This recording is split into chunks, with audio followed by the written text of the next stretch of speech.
Every year, Australians will flush more than 205 million kilometres of toilet paper down the dunny. That is greater than the distance from here to the sun.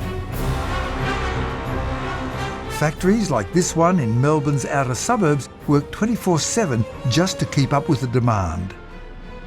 This is, we call it fibre. This is virgin fibre, which comes from trees. We use different types of fibre for making paper. We have short fibres and long fibres. Yeah. And they have different properties which are important for the properties of the paper. Long fibres give you strength because they weave together and hold the paper tighter. And short fibres give you softness. Oh, so you've got to juggle strength against softness. Correct. What ratio of long fibre to short fibre would you have? Look, it's about 80-20. So you normally have 80% short and 20% long.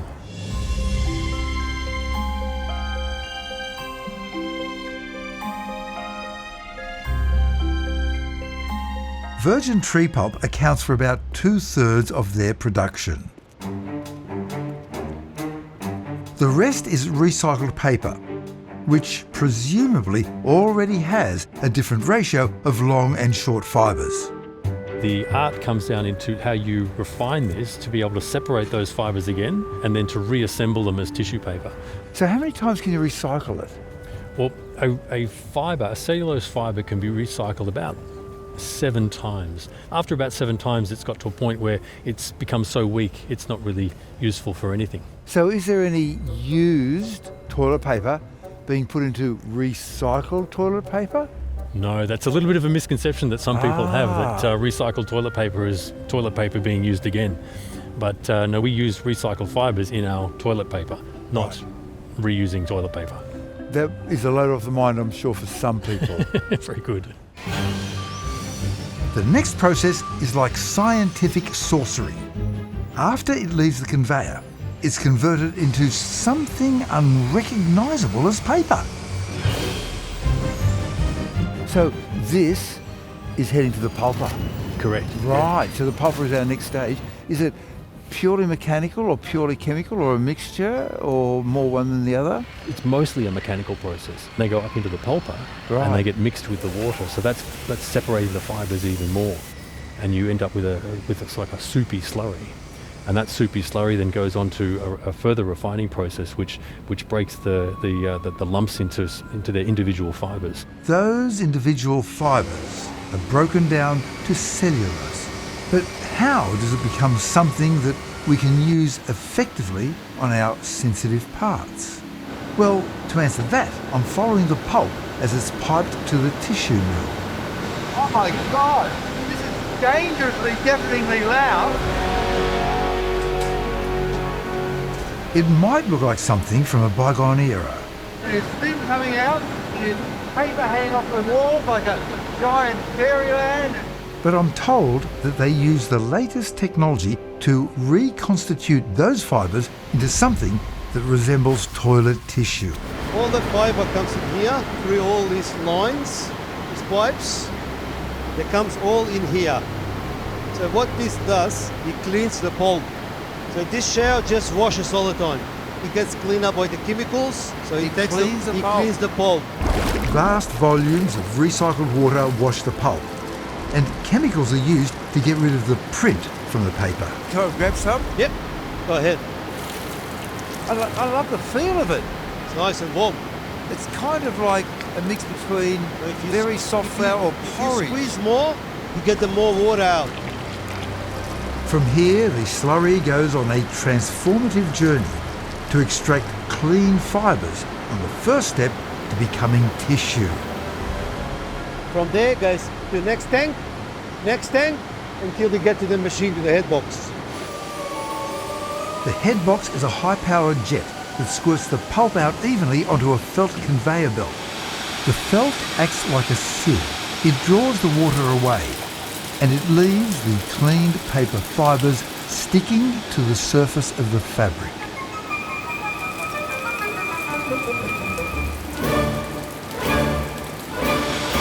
What's formed is a wet, delicate paper web. Man, there is so much water involved in making paper that I am wet even from the knees down, and I think there has to be a hole, and also covered in porridge, and it's just such a cool time, man.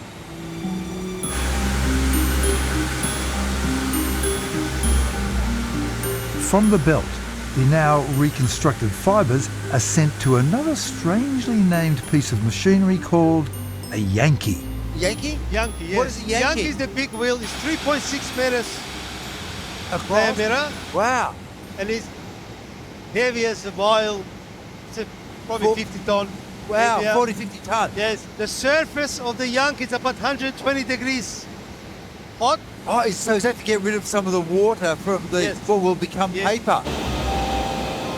This massive steam-heated drum evaporates the rest of the moisture from what is now fragile tissue.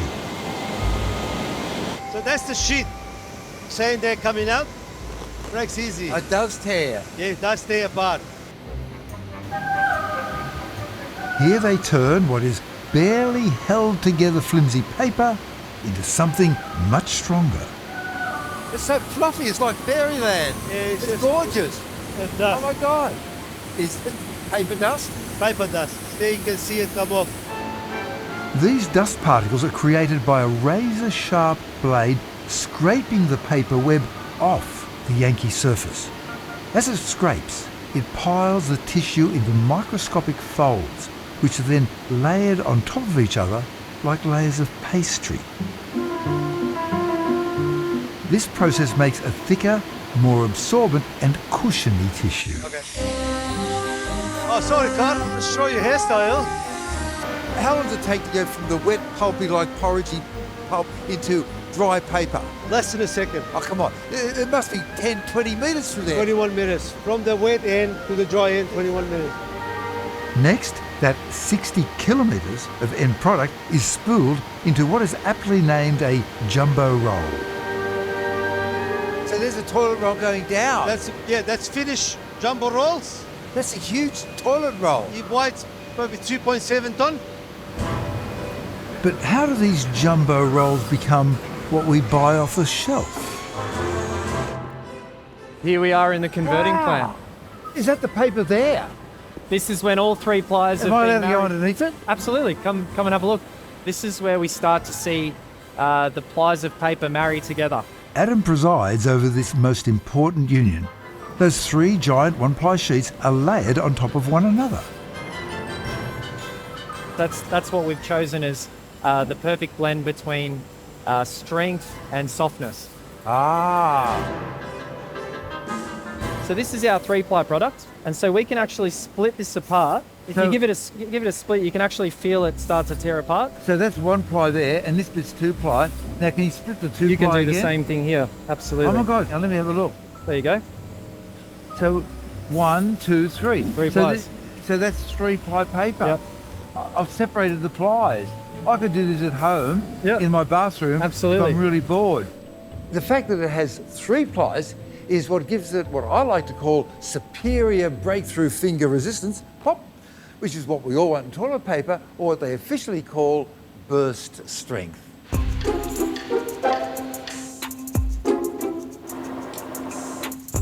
First roll that you see here is applying the right amount of glue to the next roll. Applying glue.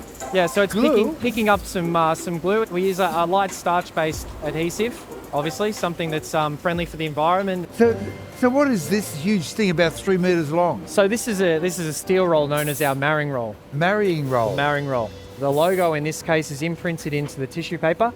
Well, what's the purpose of the embossing? Is that just art? It has no function? It's art, but as well as that, it's also pushing the glue adhesive that we spoke about before through the 3 plies, marrying them all together. Oh, so this is a twofer. And how fast does this thing spin? This roll spins, depending on the product, anything between 200 to 600 metres per minute. 600 metres a minute is 10 metres a second. That's quick. All that's left for it now is spooling into the rather unfortunately named logs and then cut down to the size that we know.